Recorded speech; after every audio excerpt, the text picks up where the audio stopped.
The email arrived on a Tuesday afternoon, wedged between spam advertisements and a reminder that her student loans were due. Madison Harper stared at her laptop screen, the words blurring slightly as she processed what she was reading. You are cordially invited to the Manhattan Benefit Gala, a celebration of excellence in architecture and urban development. Black tie required, +1 welcome. She blinked twice. Oh my God, she whispered, her voice swallowed by the quiet hum of her tiny studio apartment in Williamsburg. The space was cramped, a desk crammed into the corner of a bedroom that could barely fit a queen-sized mattress. But it was hers, and more importantly, it was affordable, just barely. The email was from her boss, Victoria Chen, the creative director at Sterling & Associates, a mid-sized design firm where Madison had been working for exactly 18 months. They didn't typically attend galas. Sterling & Associates was respectable, but they weren't that respectable. They were the firm that picked up the projects that the big boys didn't want, that turned forgotten corner offices into Instagram-worthy spaces, that proved you didn't need a name the size of Soho to create magic. But apparently this year they'd won something. A commission. A big commission. The email didn't say much beyond that, only that Victoria was bringing her top 3 designers, and Madison had made the cut. Madison leaned back in her chair, which squeaked in protest. She pulled her dark hair into a messier bun than it already was, and took a long sip of cold coffee. Black tie. The words echoed in her mind like a threat. She owned exactly one dress that could be considered even remotely formal. It was navy blue, bought on sale at H&M 3 years ago for a wedding where she'd been a +1 to a +1, and it had a small stain near the hem from an incident involving red wine and poor spatial awareness. Black tie gala attire was not something that lived in her closet. Her phone buzzed. A text from her best friend, Sophia, who worked in finance and had access to both money and good taste, a rare combination. Girl, you need a dress. Call me. Madison hadn't even told her about the gala yet. 3 days later, Madison stood in the center of Sophia's walk-in closet, which was larger than her entire apartment, staring at an array of fabric and color that made her eyes hurt.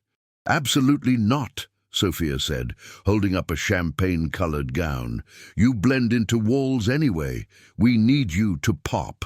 I pop fine, Madison protested weakly, even as she caught sight of herself in the mirror. She was wearing her own clothes, jeans with a coffee stain and an oversized sweater, and she decidedly did not pop. You once wore gray to a party, and I spent 20 minutes looking for you. You were standing right next to the snacks. Sophia tossed the champagne dress aside with the confidence of someone who had never worried about money in her life. What about this? She emerged from the depths of the closet, holding something that looked like liquid rubies. The dress was red, not burgundy or wine-colored or any of the sophisticated reds that Madison could theoretically pull off. This was red, bold, unapologetic, impossible to ignore. It was a slip dress, floor-length, with delicate spaghetti straps and a back so low it bordered on scandalous. It was the kind of dress that made statements, demands even. Absolutely not, Madison repeated, but she was already moving toward it. Try it on, Sophia commanded. Sophia, I cannot afford. It's my dress. You borrow it, you return it. You don't break it, don't stain it, don't do anything that requires dry cleaning beyond standard cleaning. Clear? Madison nodded mutely and disappeared into the changing room. When she emerged, Sophia actually gasped. The dress fit like it had been made for her, curved at her waist, fell in perfect lines down her legs, and made her skin glow like she'd been airbrushed. Her dark eyes seemed bigger, deeper. The red was so striking against her pale complexion that she looked like a completely different person, a person who attended galas, a person who people looked at, a person who belonged somewhere other than her studio apartment. Oh, honey, Sophia said softly, you're going to cause a scene. I don't want to cause a scene, Madison said, turning in front of the mirror. "I want to blend in, impress my boss, and maybe make some professional connections. I want to be forgettable." "Too bad," Sophia grinned. "You're officially unforgettable now." The Manhattan Benefit Gala was held at the Meridian, a hotel so expensive that Madison had only ever walked past it, never dreaming of actually entering. The lobby was all soaring ceilings and crystal chandeliers, the kind of place that made you immediately aware of every imperfection you possessed. Madison stood at the base of the grand staircase, her dress drawing looks from every direction. She'd done her makeup carefully, winged eyeliner, a nude lip, nothing that would compete with the dress, and she'd pinned her dark hair into an elegant twist. She looked, objectively, stunning. She felt like she might throw up. "Madison!" Victoria appeared at her side, elegant in a black gown, her grey-streaked hair pulled back severely. "You look absolutely gorgeous.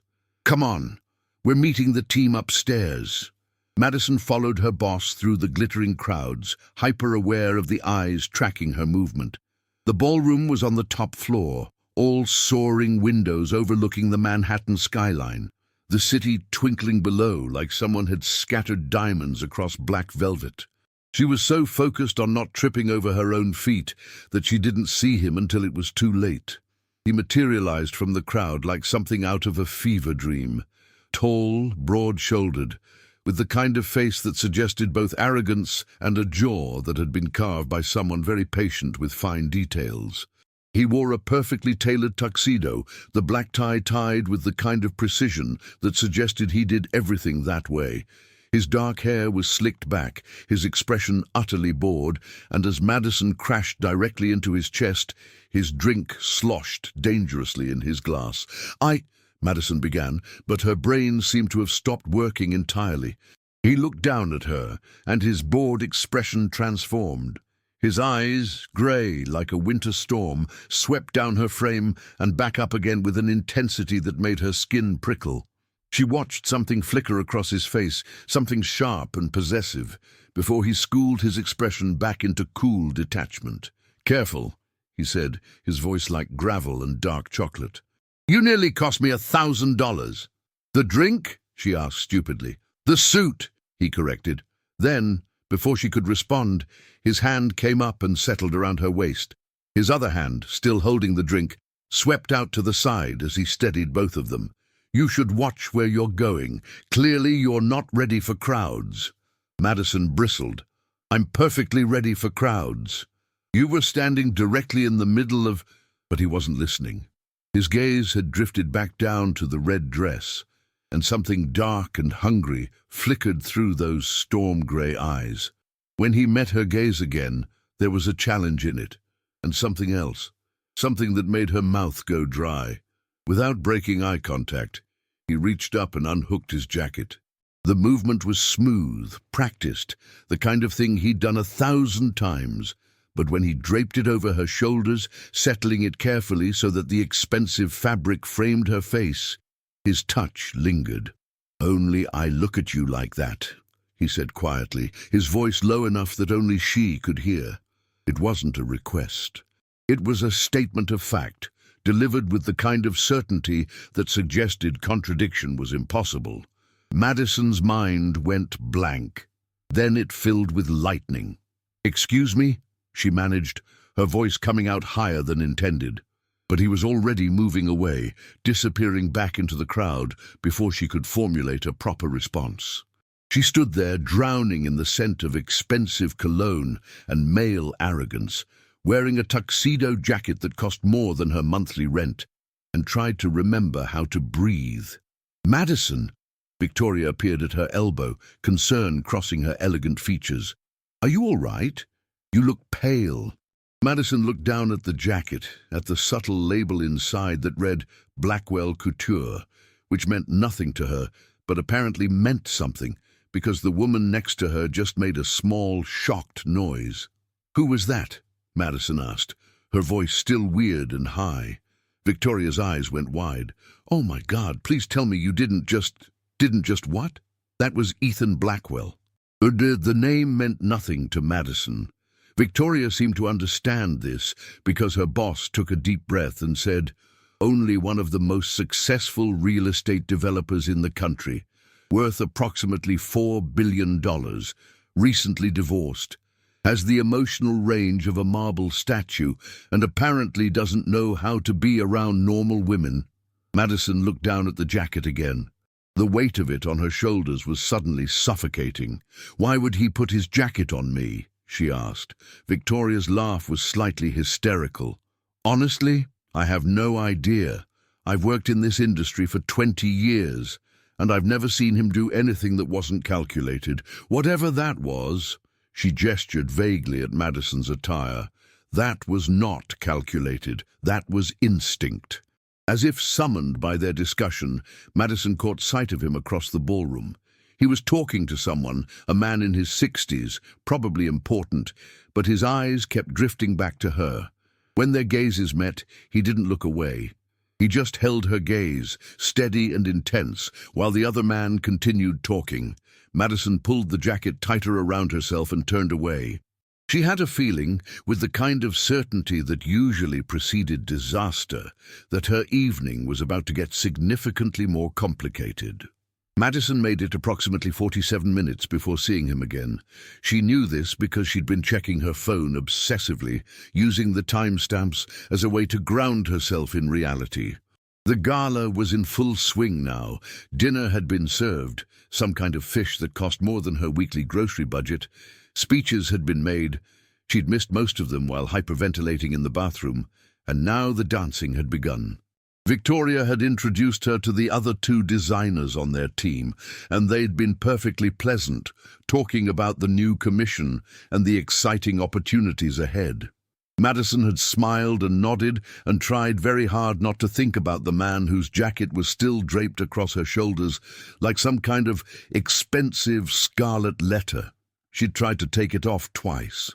Both times, Victoria had given her a look that suggested she'd lost her mind. "Keep it on," her boss had murmured. "Trust me." So now Madison stood at the edge of the ballroom, nursing a glass of champagne that tasted like carbonated gold and regret, watching couples glide across the dance floor.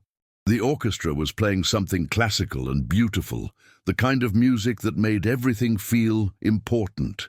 The city glittered below them through floor-to-ceiling windows, indifferent to the drama unfolding in this room. "You're standing like you're waiting for the firing squad." She turned to find him, Ethan Blackwell, appearing at her side like he'd materialized from her own thoughts. Up close, in better lighting, he was even more aggressively handsome. His jaw was sharp enough to cut glass. His eyes held the kind of intelligence that suggested he'd calculated everyone in this room and found them lacking, and he was looking at her like she was a puzzle he'd decided to solve. "I'm standing like I'm enjoying a quiet moment," Madison corrected, keeping her voice level. "Some of us don't need constant stimulation." A smile touched the corner of his mouth. "That's not what the dress says. The dress doesn't say anything. It's fabric." "Exactly," he said, "and that fabric says, 'Look at me.'" He stepped closer, and Madison had to resist the urge to back away. "So I'm looking." Madison took a sip of her champagne to buy herself time. The bubbles burned on the way down. "You're staring. It's rude." "I'm a billionaire," he said simply. "Rudeness is something I've outsourced."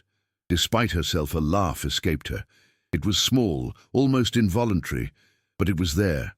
His expression shifted. Something soft flickered across his features before he schooled it back into cool detachment. "What's your name?" he asked. "Madison Harper." "Madison Harper," he repeated like he was testing the way it felt in his mouth. "That's a very normal name." "Thank you." "It's not a compliment." He gestured to the dance floor. "Dance with me." "No." He blinked, slowly, like he was processing a foreign concept. "I'm sorry?" "I said no," Madison repeated, taking another sip of champagne for courage. "But thank you for asking so charmingly." "I wasn't asking," he said quietly. "Exactly. Which is why I'm saying no. People who demand things without asking don't get what they want from me. It's a personal policy." She watched him try to process this. He was clearly a man used to getting his way, the kind of person who'd probably never heard the word no directed at him in a non-corporate context. His hands clenched slightly at his sides. "You're wearing my jacket," he said finally. "Your boss's associate gave it to me, and I've been trying to return it. Would you like it back?" She reached for the collar, but his hand came up and stopped her, his fingers wrapping gently around her wrist. The touch was electric, unexpected, and her breath caught in her throat despite every rational thought screaming at her to pull away. "Keep it on," he said, echoing Victoria's words. "And dance with me, not as a demand, as a request." "Why?" Madison asked, genuinely curious. "There are at least 100 women here who would probably say yes immediately." "I'm not interested in those women," he said simply. "I'm interested in you. You don't know me." "No," he agreed, "but you crashed into me like you were trying to escape something, and instead of apologizing like a normal person, you got defensive. Then you stood alone all evening, wearing a dress that could stop traffic, acting like you wanted to disappear. That's interesting." Madison pulled her wrist free from his grip, but she found herself turning toward the dance floor instead of walking away. "One dance, and then we're even." He offered her his hand, and she took it. His palm was warm, his grip confident, and as he led her onto the dance floor, she was acutely aware of every point where their bodies connected. His hand settled at the small of her back, his jacket warm around her shoulders, his eyes fixed on her face, like she was the only person in the room. "So, Madison Harper," he said as they began to move, "what were you escaping from when you crashed into me?" "I wasn't escaping anything." "Liar." But he said it gently. "You looked like you were about to have a panic attack. Slightly elevated heart rate, shallow breathing, the way you kept checking your phone like it was going to save you. Do you do this with everyone? Analyze them like they're a building you're about to demolish? Only the ones who interest me." He spun her smoothly, and she caught her reflection in the windows, the red dress, his dark jacket, the two of them moving together like they'd been doing this for years instead of minutes. "What's your story, Madison? Why are you here?" "I work for Sterling and Associates. We won a commission, so—" "That's not what I asked," he interrupted. "I asked what your story is, not your job. You." Madison was quiet for a moment, trying to figure out how much to tell him.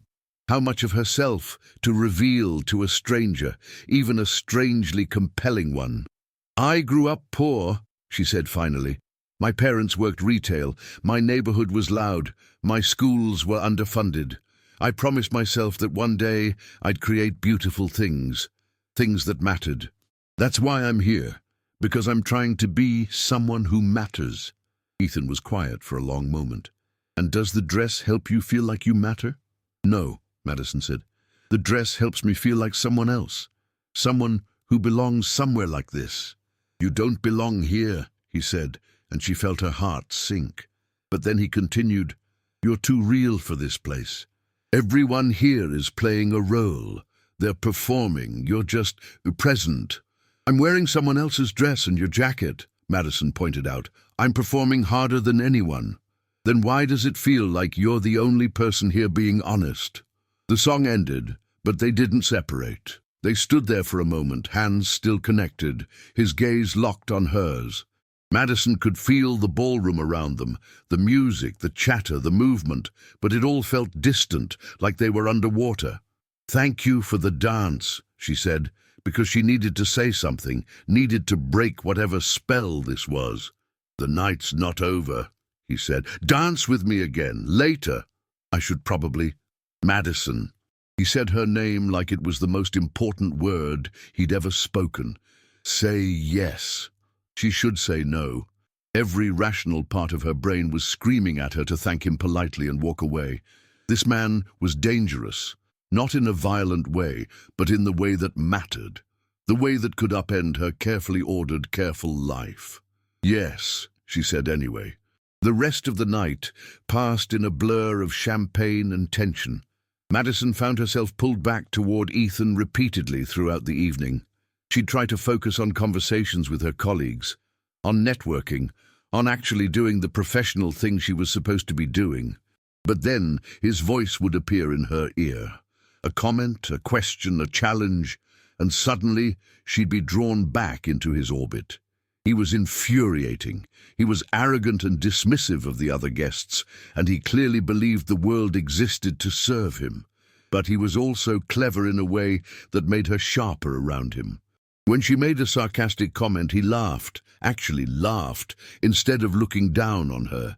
When she challenged something he said, he didn't respond with anger, he responded with interest.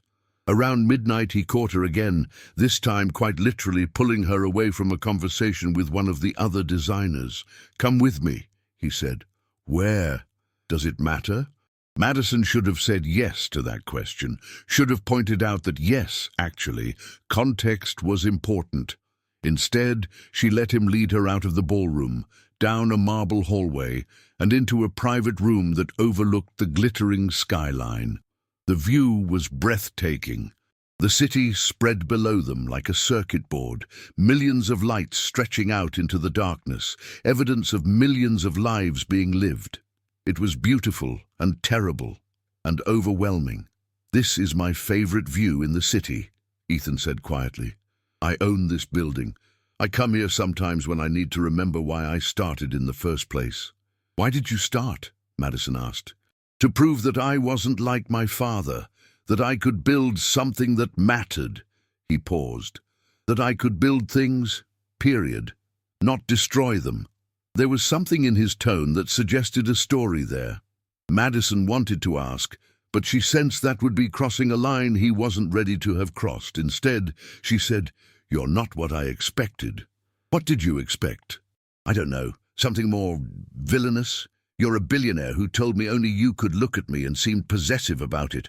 I thought you'd be—" "A villain?" He turned to face her fully, and in the half-light from the city below, his face was all sharp angles and shadows. "Maybe I am. Maybe that dress and the fact that you challenged me instead of fawning made me crazy for a moment." That's not an excuse," Madison said. "No," he agreed, "it's not, but it's the truth." He reached out and tucked a strand of hair behind her ear, his fingers lingering on her cheek. The touch was gentle, at odds with the intensity of his gaze. "I want to see you again," he said. "Outside of this. Not as a billionaire and a woman at a gala. Actually see you." Madison knew she should say no. Knew it with every intelligent, self-protective cell in her body. "Why?" she asked instead. "What do you want from me?" "I don't know yet," he admitted, "but I want to find out."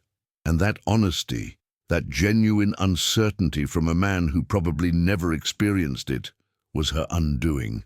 "Okay," she whispered. Madison spent the entire next day regretting her life choices.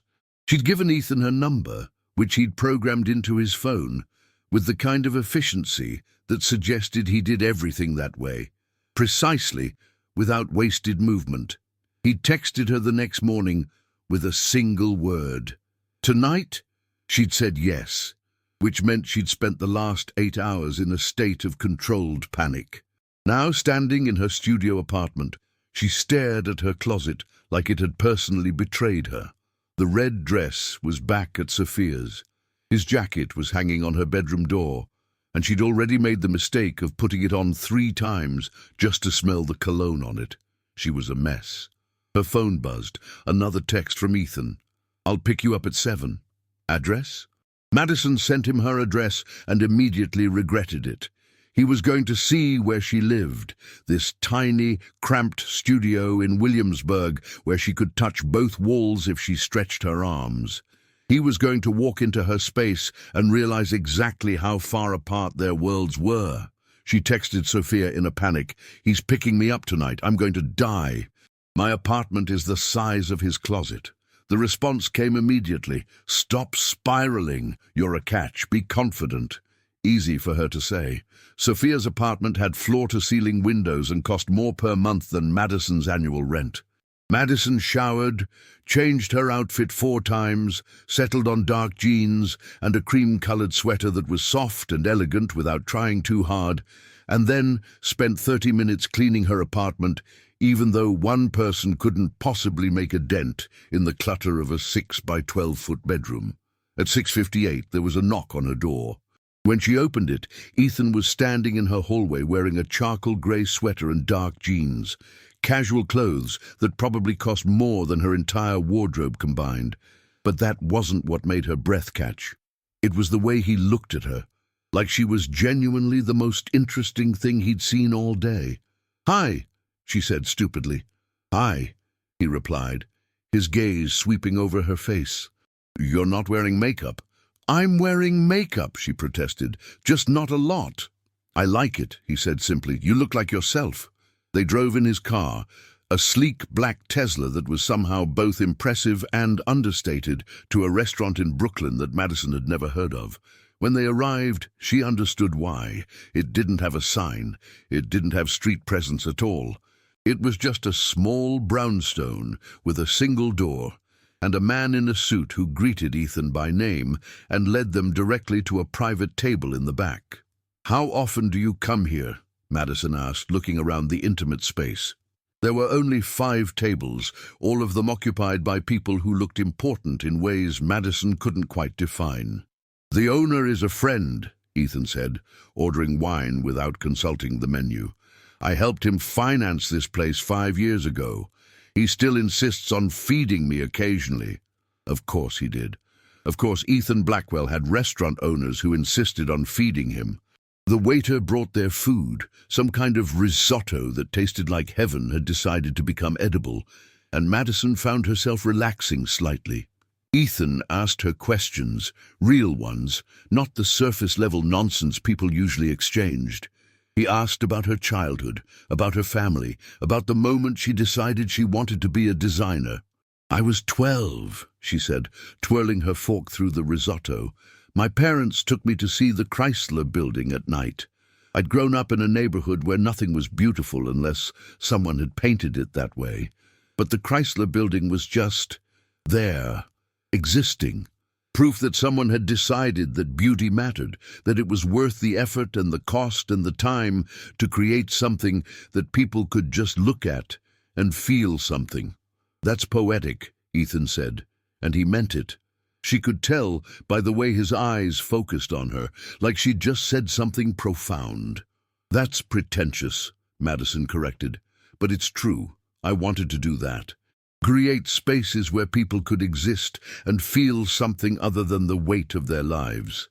"And has design school given you that?" "I didn't go to design school," she admitted. "I couldn't afford it. I did online courses, worked retail, taught myself through trial and error, got a portfolio together and showed up at Sterling and Associates asking if they'd hire me as an intern. They did, and I've been working my way up from there." She watched him process this information, watched something shift in his expression. Approval, maybe, or respect. "That's impressive," he said finally. "It's survival," she corrected. "Not the same thing." "Sometimes they're the same thing." They finished dinner, and he drove her to a rooftop overlooking the East River. The city glittered around them, and they stood at the edge of the railing, close enough that their shoulders almost touched. "I want to tell you something," Ethan said quietly, "and I want you to listen without interrupting." "That's ominous," Madison said, but she nodded. "My father was a developer too," he began, "but he was brutal about it. He'd buy buildings, sometimes with families in them, and he'd demolish them to build luxury condos. He made billions of dollars displacing poor people. When I was a kid, I thought he was a genius. By the time I was 20, I realized he was a sociopath." He paused, and Madison waited. "When he had a stroke 7 years ago, he couldn't speak or move. I visited him in the hospital, and I realized I felt nothing. No grief, no anger, no sadness. I just felt empty, like maybe I was the same as him, and I'd just been lucky enough not to realize it yet." "But you're not," Madison said. "You're nothing like him." "You don't know that," Ethan said. "You've known me for 2 days. I know that you took off your jacket at a gala and put it on someone you'd just crashed into," Madison said firmly. "I know that you came to a tiny restaurant in Brooklyn and asked me about my life like it mattered. I know that you're telling me this because you're scared of something. That's not your father. That's just being human. He turned to face her fully, and in the darkness, with the city lights casting shadows across his features, he looked younger, more vulnerable. "I haven't felt anything in a very long time," he said.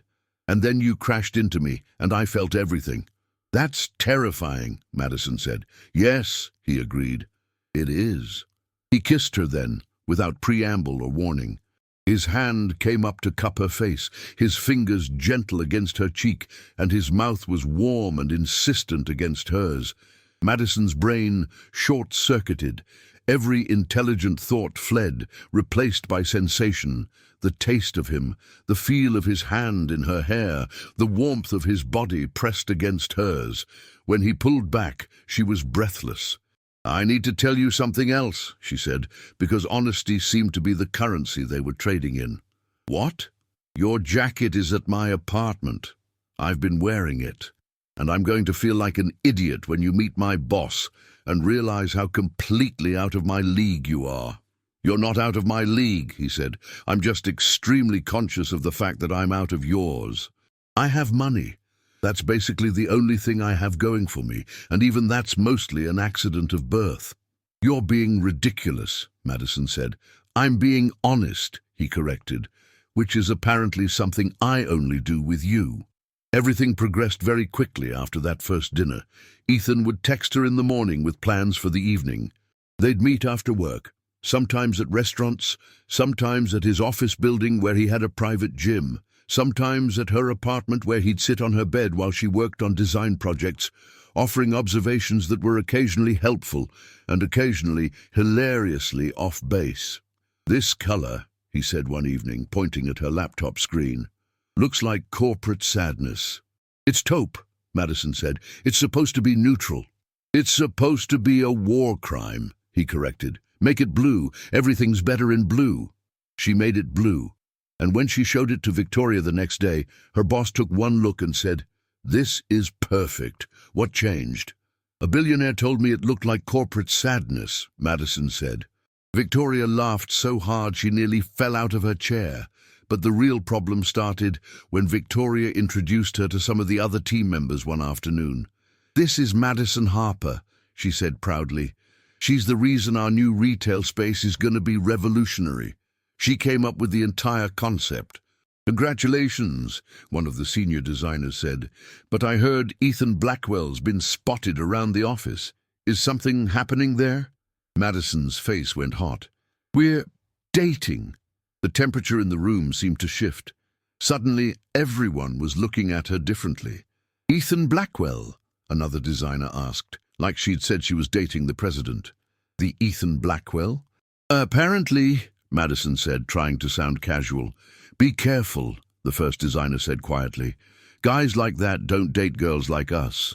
They acquire them." Madison wanted to defend Ethan, but she couldn't quite shake the comment. That night, when he picked her up, she found herself asking, "Why are you dating me?" He was silent for a long moment. "That's a very specific question." "People at work are saying you're just acquiring me," she said, "like I'm a project or an investment or something." "What do you think?" he asked. "I don't know," she admitted. "You have everything. Money, success, power. What could you possibly want from someone like me?"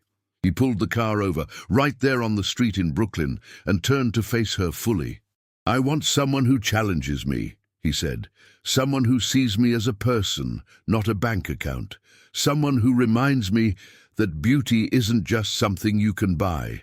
Someone who looks at a city skyline and thinks about the people in it instead of the profit margins. Someone like you, Madison, exactly like you." She wanted to believe him. The problem was, she was beginning to realize she was falling in love with him, and love made people stupid. "There's something I haven't told you," she said quietly. "About me." "What?" "I'm not good at this," she said. "Relationships, I mean.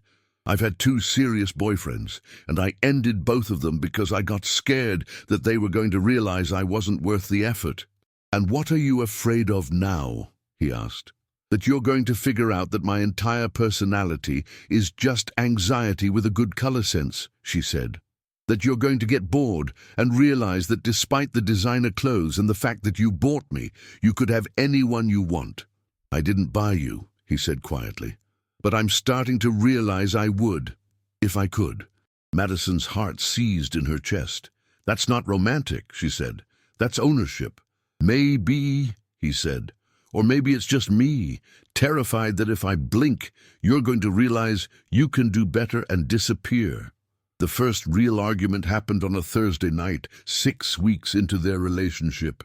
Ethan had asked Madison to attend a charity gala with him, not the kind where she crashed into him, but an actual, formal event where she would be introduced to his inner circle as his girlfriend. The word still felt strange in her mouth. His girlfriend. Like she was a character in a movie, not a real person with anxiety and a studio apartment and parents who worked retail. She'd spent 3 hours getting ready. Her nerves wound so tight she felt like she might vibrate out of her own skin. Sophia had done her makeup, had helped her pick out a dress, a navy number this time, elegant and understated, and had given her a pep talk that involved a lot of hand gestures and the phrase, "You've got this, Queen." But Madison didn't have this. She didn't have any of this. The event was at the Four Seasons, in a ballroom that could fit her entire neighborhood. The people there were the kind of wealthy that made the gala from 6 weeks ago look like a local church fundraiser. There were senators, celebrities, people whose names Madison recognized from Forbes articles, and Ethan's ex-wife. "Madison," Ethan said, his hand settling at the small of her back, "I want you to meet someone. This is Catherine. We were married for 5 years. Catherine was everything Madison wasn't. She was tall, blonde, elegant, in a way that suggested she'd been born understanding how to move through spaces like this.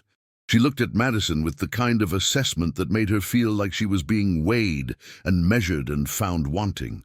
"So you're the designer," Catherine said, her smile sharp as broken glass. "Ethan mentioned you. How unexpected." "Unexpected?" Madison asked, trying to keep her voice light.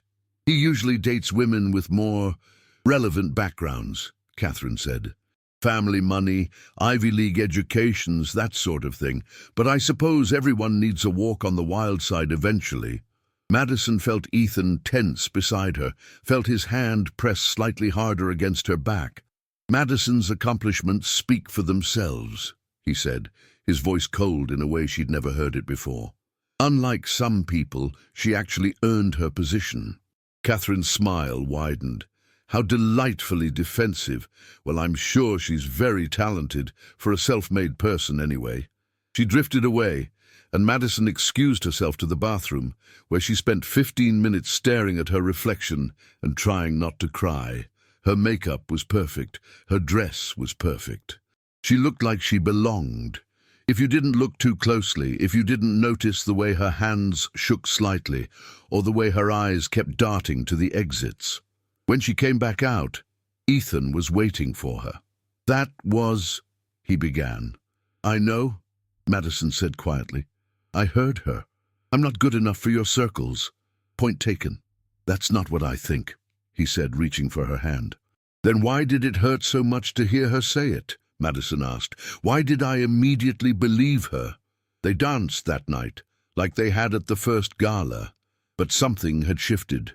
Madison kept thinking about Catherine's words. Walk on the wild side, self-made person. Like being poor was a quirky character trait instead of just her reality. The problems escalated when Ethan's business partner, a man named Marcus, cornered her at the bar. "You know he's going to get bored," Marcus said casually, ordering a scotch. "Ethan likes projects. He renovates buildings, redesigns companies, fixes broken things. He's going to see you as another challenge to overcome, another thing to mold into his vision of perfection. And when you're perfect, he'll move on." "You don't know anything about our relationship," Madison said, her voice tight. "I know Ethan," Marcus said. "I've known him for 15 years. I know that man doesn't feel things. He calculates them.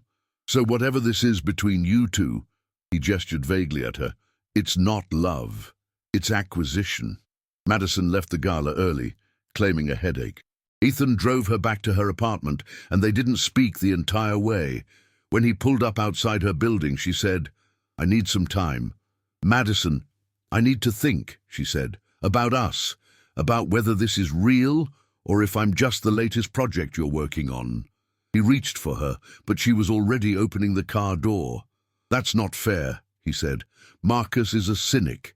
He's also a bitter man who's been divorced twice. Don't let him poison what we have. What do we have? Madison asked. Because from where I'm sitting, you're a billionaire who can have literally anyone, and I'm a woman who can barely pay rent. That's not a relationship. That's a power imbalance with good chemistry. She got out of the car before he could respond, and she didn't look back. For 3 days, Madison didn't answer his calls or his texts. She threw herself into work instead, pouring all her nervous energy into the retail space that was supposed to be revolutionary. She stayed late at the office, came in early, obsessed over every detail until her colleagues were actively concerned about her mental health. On the 3rd day, Victoria called her into her office. "Okay," her boss said, closing the door behind her. "What's going on?" "Nothing," Madison said. "I'm just focused on the project." "You're a wreck," Victoria corrected gently. "You look like you haven't slept in days. You snapped at David yesterday for suggesting a different wall color, and I heard through the grapevine that you and Ethan aren't speaking." Madison sank into the chair across from Victoria's desk. "Is it weird that I'm dating him? Do you want my honest opinion?" Victoria asked. Madison nodded miserably. "I think it's risky," Victoria said. "Not because I don't think you're good enough for him. You're talented and smart and you have a good heart. I think it's risky because relationships with that much power imbalance are inherently complicated.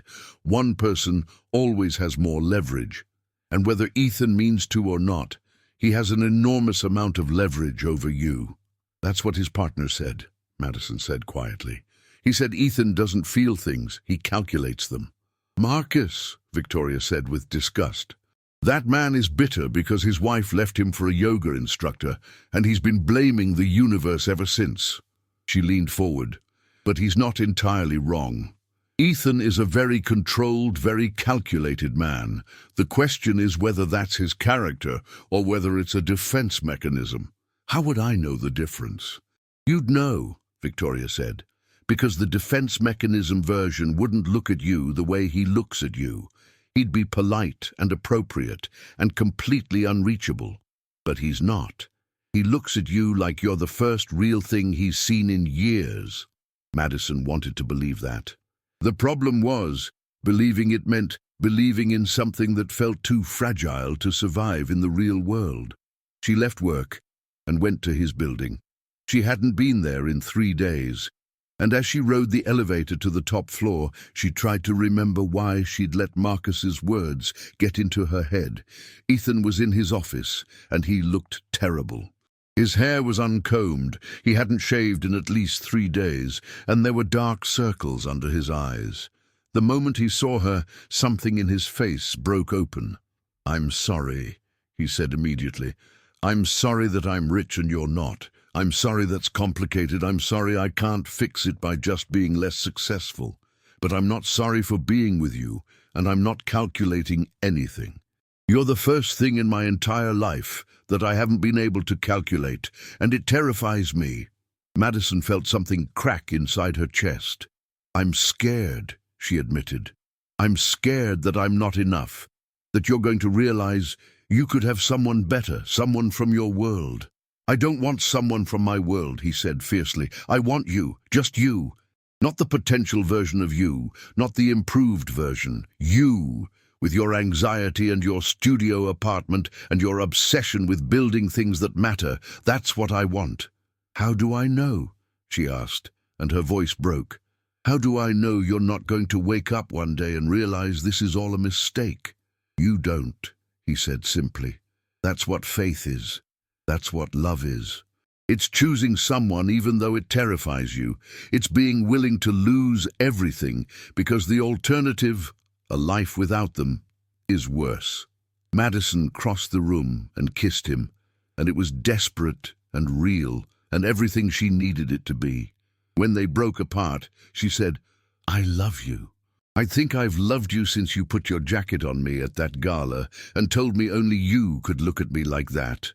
I love you too, he said, and I promise you I'm not calculating. I'm just terrified. I'm terrified of becoming my father.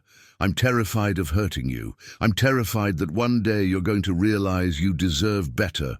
Stop, Madison said. Stop borrowing problems. Let's just have problems when we get to them, okay? He smiled, and it transformed his entire face. Okay. But the problems did come. 2 weeks later, Ethan was in a meeting with some of his business associates when his assistant interrupted with the news that a journalist was trying to write a story about his relationship with Madison.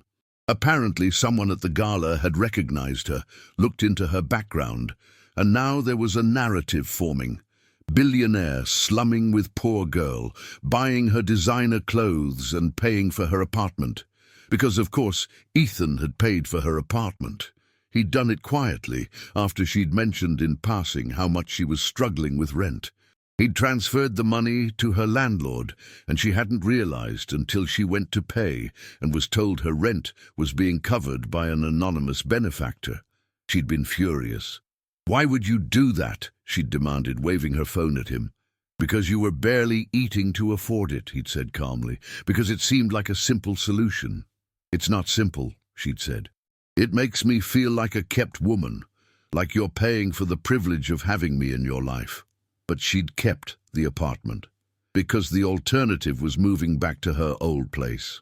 And somehow, after living in Ethan's world, that felt impossible.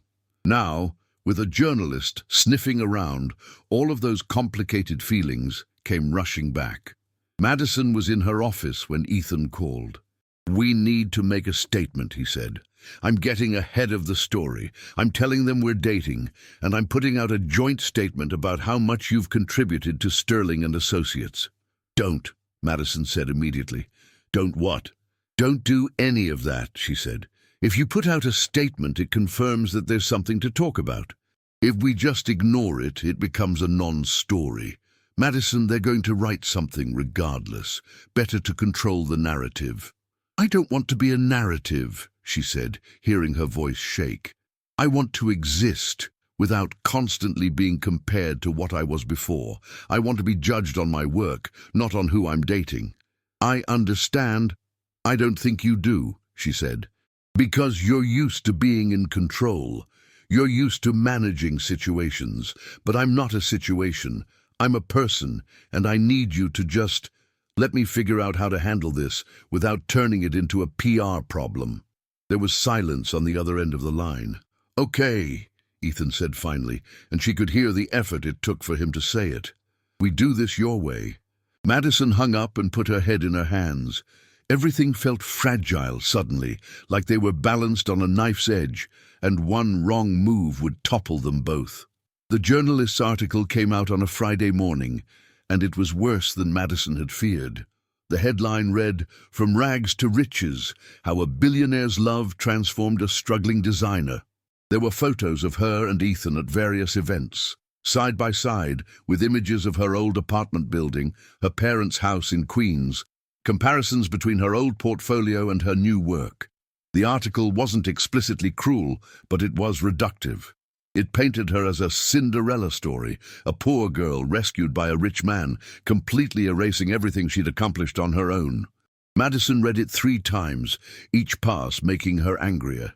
The worst part was the quote from an anonymous source, clearly Marcus, suggesting that Ethan had hired Sterling and Associates specifically to get close to her, that the commission was a gift, that her entire career was just another acquisition. She called Ethan before she'd finished reading. "Did you hire Sterling and Associates to meet me?" she asked, without preamble. There was a long silence. "No," he said finally, "but that's not entirely true either." Madison's stomach dropped. "What does that mean?" "It means I was already planning to work with them," he said. "And when Victoria mentioned you in the initial meeting, I didn't discourage it. I made sure you'd be on the project." She hung up on him. He called back immediately. She didn't answer. He texted, "We need to talk about this in person." She ignored that too. Instead, She went to work and threw herself into the retail space with the kind of focused rage that came from feeling utterly betrayed. Every design choice became a statement. I did this. Not him, me. By the time Ethan showed up at her office at 4 o'clock, she'd reorganized 3 walls, rejected 2 color schemes, and made David question whether she'd had a stroke. Out, she told her colleague when Ethan appeared in the doorway. David left gratefully. Before you say anything, Ethan said, closing the office door, I want to explain. Explain how you lied to me? Madison asked. How you manipulated me into this job. How everything I've accomplished here is actually just you playing puppet master. That's not what happened, he said, staying by the door like he knew she needed space. I was planning the retail division expansion months before I met you. Sterling and Associates was on my list of firms to contact. When Victoria mentioned you during our first meeting, I was intrigued, but I didn't hire the firm because of you, Madison. I hired the firm because they were the best option available. But you made sure I was on the project, she said coldly. You engineered this. Yes, he admitted, I did, because I wanted an excuse to be around you. Because after you crashed into me at that gala, I couldn't stop thinking about you, and I was willing to do slightly unethical things to see you again. Slightly unethical? Madison laughed, a sharp, bitter sound. You manipulated my career, Ethan. You used your power and your money to arrange my life. And the worst part is that I didn't even notice because I was too busy falling in love with you. Madison, no, she said. Do you understand what it's like to doubt everything you've accomplished? To wonder if your success is real or if it's just because someone rich decided to play with you like a toy? She stood up, moved to the window, looked out at the city. I worked so hard to get here. I told myself that I was going to make it on my own terms, that I wasn't going to need anyone. And then you came along and just undermined all of that. You did make it on your own terms, Ethan said quietly. The work you've done here is brilliant. The designs are yours. Your vision is yours. I just provided the opportunity. An opportunity you manufactured, she said. Yes, he admitted. But Madison, I did it because I was falling in love with you, not because I thought you weren't capable. I wasn't trying to make you successful. I was trying to be near you. She turned to face him, and she could see the strain on his face, the way his hands were clenched at his sides. He looked like a man who was terrified of losing something essential. I need some space, she said. I need to figure out if I can trust you, if what we have is real or if it's just transactional. It's real, he said fiercely. Madison, what we have is the realest thing in my entire life. I would never— You already did, she said. You already lied to me about how we met. You already manipulated circumstances. I need to know if there's anything else, any other small deceptions, any other ways you've orchestrated my life that I don't know about. He was quiet for a long moment, too quiet. There's something else, he said finally, and Madison felt her heart sink. But it's not about you. It's about me. What? She asked, bracing herself. My father didn't have a stroke 7 years ago, Ethan said, and his voice was hollow. I told you that because it was easier than telling you the truth. The truth is that he's still alive. He's in a care facility upstate, and he's been there for 15 years. My mother had him committed after he became violent. Madison sat back down, processing this. Why didn't you tell me? Because I was ashamed, he said. Because my entire childhood was defined by having a father who was a sociopath, and I've spent my entire adult life trying to prove I wasn't the same. And with you, I wanted to be better than that. I wanted to be someone different. You wanted to be someone false, Madison said. Yes, he agreed. I did. I'm sorry. Madison put her head in her hands. Everything felt contaminated now, retroactively poisoned by his dishonesty. She thought about the night he'd told her about his father, about how vulnerable he'd seemed, about how much she'd respected his honesty. And it had all been constructed, a narrative he'd built. "I need you to leave," she said quietly. "Madison, please," she said, "just go." For 4 days, Madison existed in a kind of numb fog. She went to work, she did her job, she didn't answer any of Ethan's calls or texts. She went to her apartment, she sat on her bed wearing his jacket because she was apparently a masochist, and she tried to figure out what was real and what was constructed. The problem was that even knowing he'd lied, knowing he'd manipulated circumstances, she still loved him.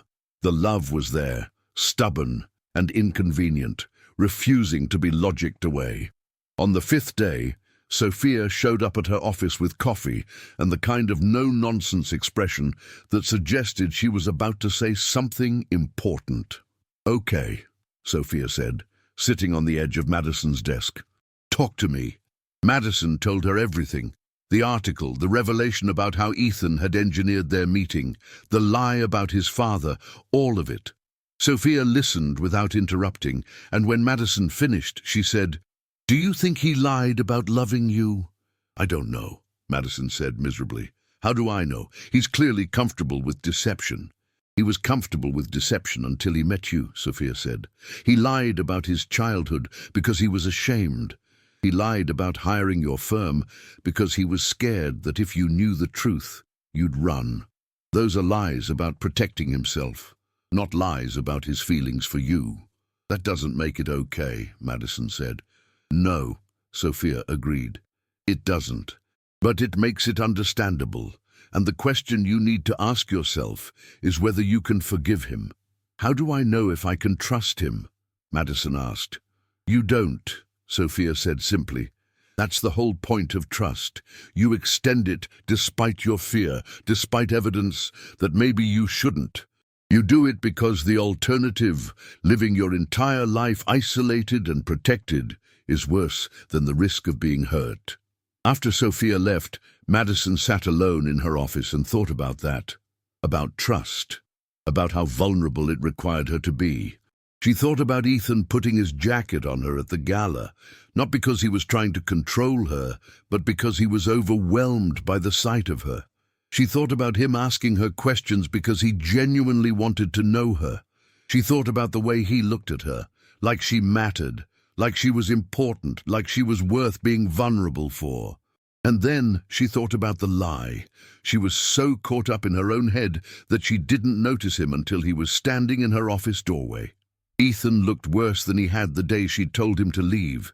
He looked like he hadn't slept, like he'd been living on coffee and regret. "I'm not here to try to convince you," he said. "I'm just here to tell you the rest of the truth. All of it. No more omissions." Madison gestured for him to sit. For the next 2 hours, Ethan told her everything.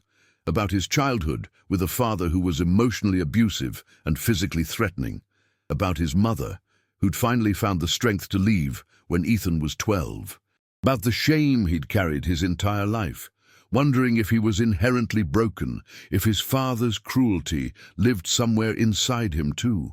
He told her about his first marriage to Catherine, how he'd married her because she was from the right family and represented the kind of normalcy he'd always craved.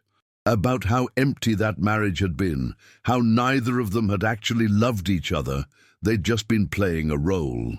"And then you came along," he said, "and you were so genuinely yourself, so unapologetically real, and I was terrified, because real things can hurt you.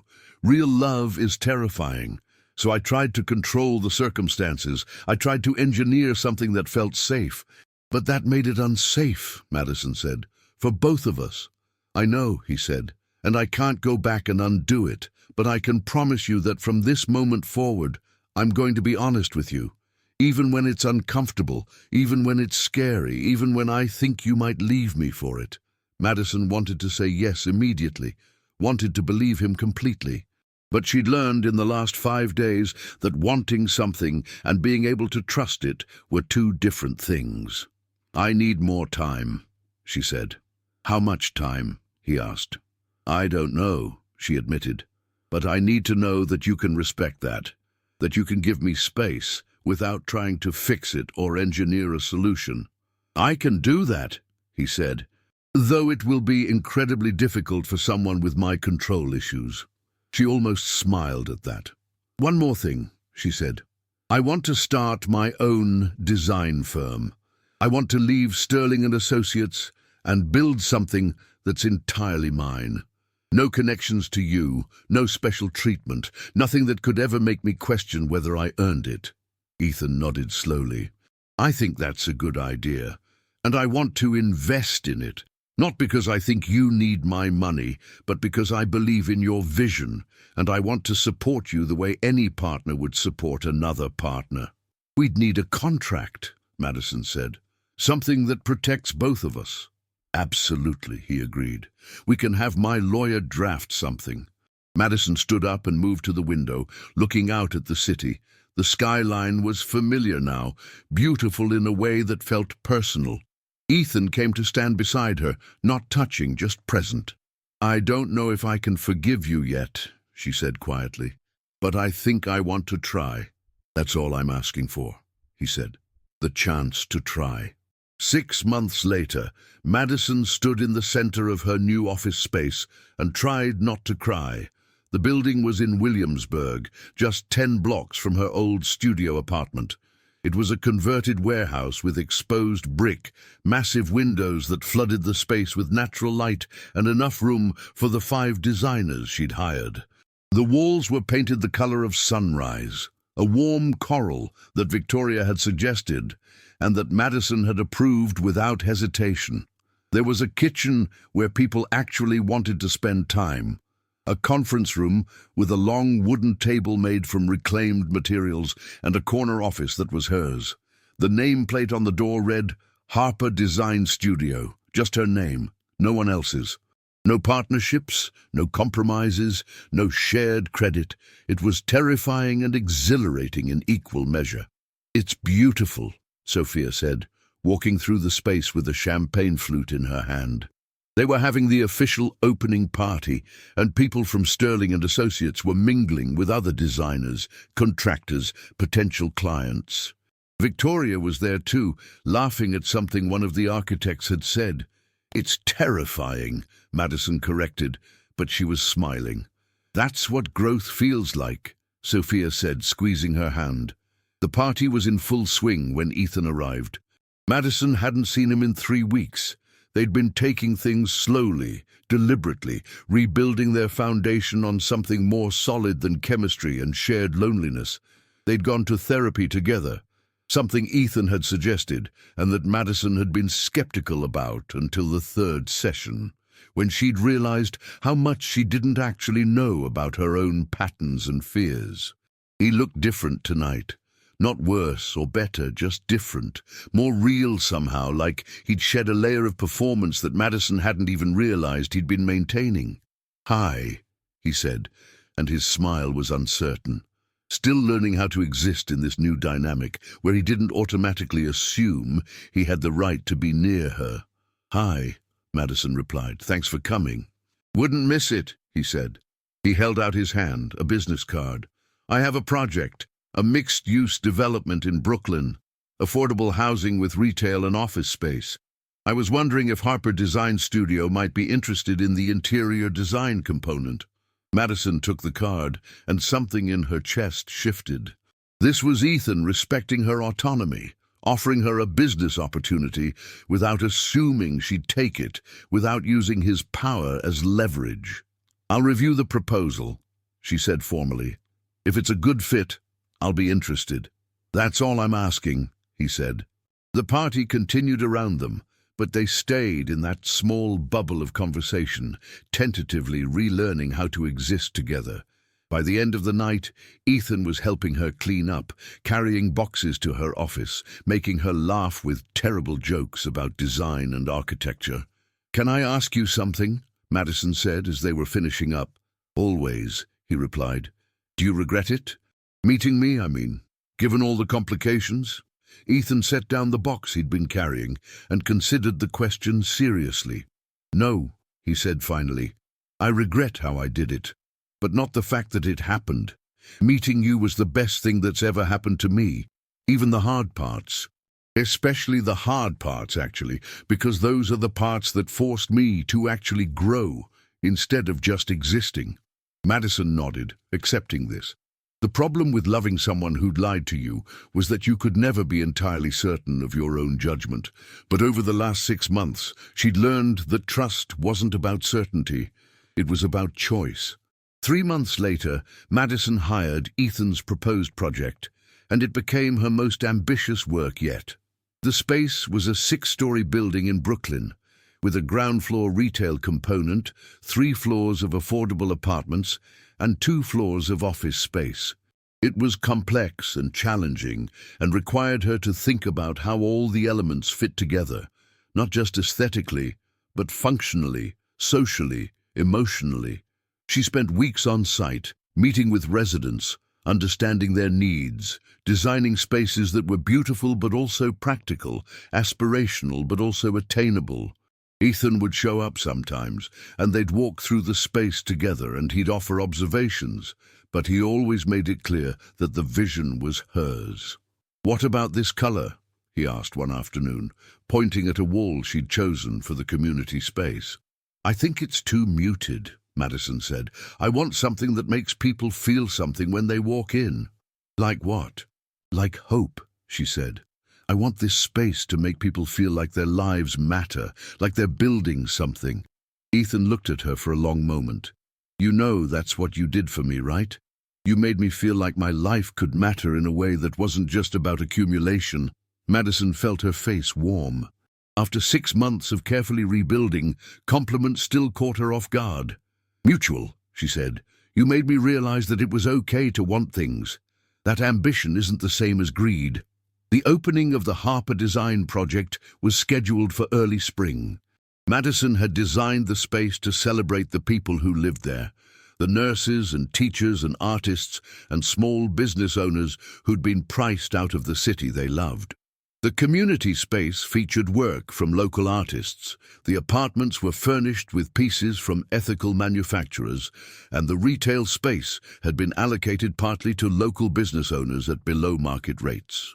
It was beautiful, and it was real, and it was hers. The night before the opening, Madison couldn't sleep. She lay in her bed, a bed that was now in an apartment that she could actually afford, that she'd saved for and decorated herself, and thought about the journey that had brought her here. She thought about the red dress, about crashing into Ethan at the gala, about all the complications and misunderstandings and moments where she'd thought it was all over. Her phone buzzed, a text from Ethan. "Can't sleep either. Want some company?" She texted back, "Come over." He arrived 30 minutes later with coffee and bagels and the kind of thoughtfulness that had become characteristic of his reformed self. They sat on her couch, her actual couch in her actual apartment, and talked about nothing important. "Are you nervous about tomorrow?" he asked. "Terrified," Madison admitted. "What if people hate it? What if the design doesn't work the way I envisioned?" "Then you'll adapt," Ethan said. "That's what real designers do. They work with the reality of a space instead of trying to force it to conform to their vision." "That sounds like you're speaking from experience," Madison said.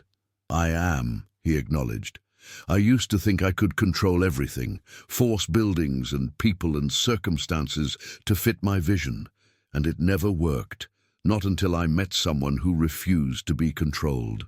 Madison leaned against him, and he put his arm around her.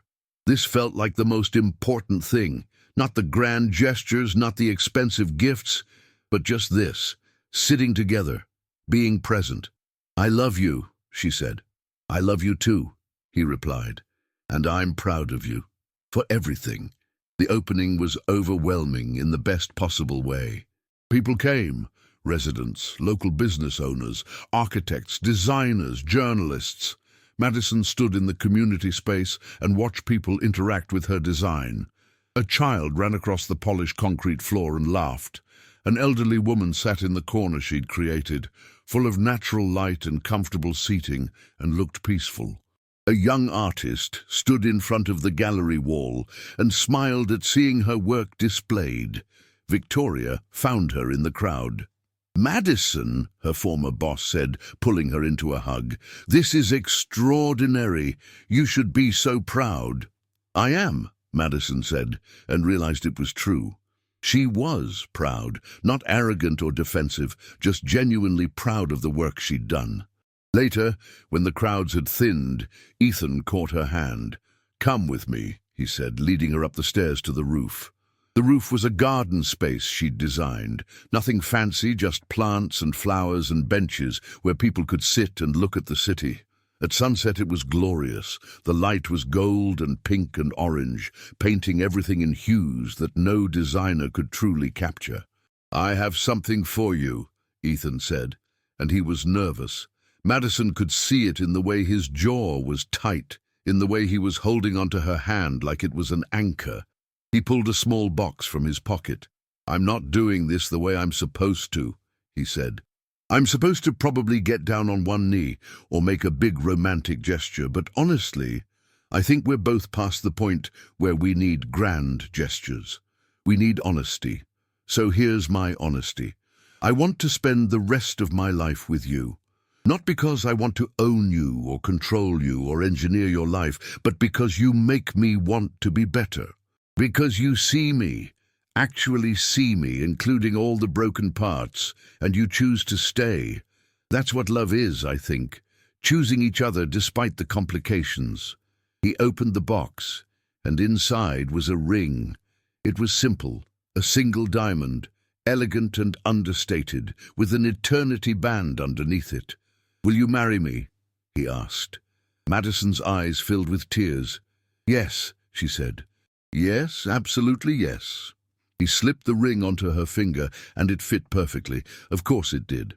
When she looked at him, she could see him calculating the size, ordering multiple rings until he got the exact right fit, researching designers to find something that matched her aesthetic. "You probably had this planned for weeks," she said.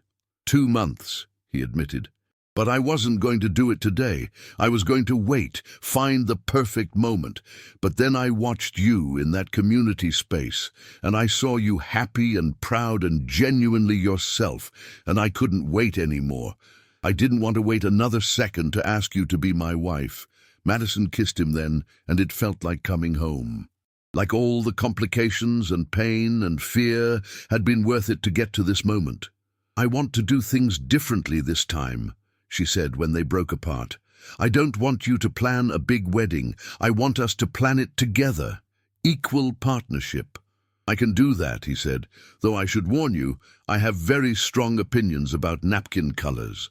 "Of course you do," she said, laughing.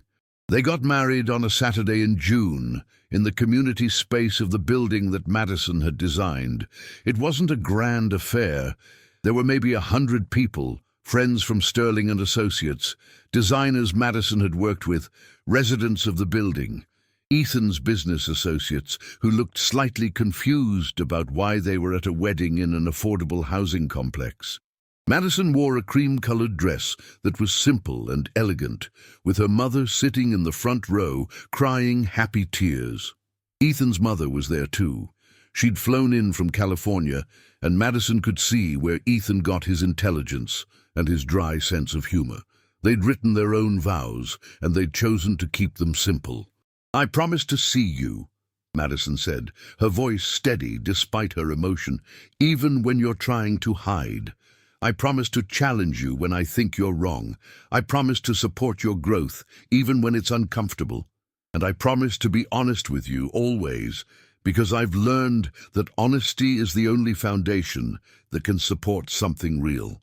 "I promise to let you be yourself," Ethan said, "without trying to control or fix or improve you. I promise to work on being the man you deserve every single day. I promise to be vulnerable with you, even when it scares me. And I promise to love you, not because you're perfect, but because you're real, and real is the only thing that matters." Sophia cried. Victoria cried. Even Marcus, who was there because he and Ethan had finally processed their own issues, looked genuinely moved. After the ceremony, there was dancing and food and laughter. Madison danced with her father, who looked bewildered by the whole situation but generally approving. She danced with Victoria, who whispered, "I'm so happy I saw something in you all those months ago." Dizzy. And then she danced with Ethan, and the world narrowed down to just the two of them, moving together to music neither of them was really paying attention to. "No regrets?" he asked softly. Madison looked up at him. This man who'd lied to her and hurt her, and had genuinely, earnestly worked to become someone better because of it. This man who'd taught her that love wasn't about perfection, it was about commitment to growth. "Not a single one," she said. The song ended, but they kept dancing anyway, swaying together as the sun set over Brooklyn, painting the sky the same colors as the garden on the roof where he'd proposed. Madison thought about the red dress, about the gala, about that moment when he'd put his jacket on her and changed the trajectory of her entire life. She thought about the complications and the pain and the fear. And then she thought about this. The realness, the honesty, the choice to keep choosing each other. This was worth it. All of it was worth it. Hey everyone, don't forget to subscribe and hit that bell icon so you don't miss the next chapters. Give this video a like and comment down below, telling me where are you watching from and what's your rating, 1-10, for this series.